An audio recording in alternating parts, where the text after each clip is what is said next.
You ask Tiger to calculate. This deals with linear inequalities with one unknown. The final result is w greater than 9.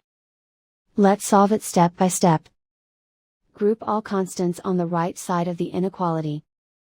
Subtract 8 from both sides.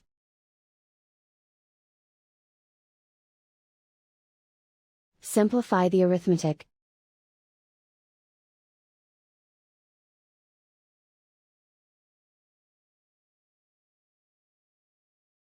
Isolate the w.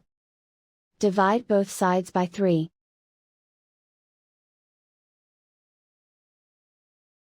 Simplify the fraction.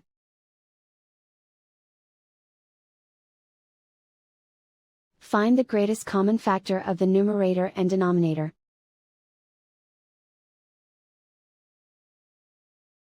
Factor out and cancel the greatest common factor.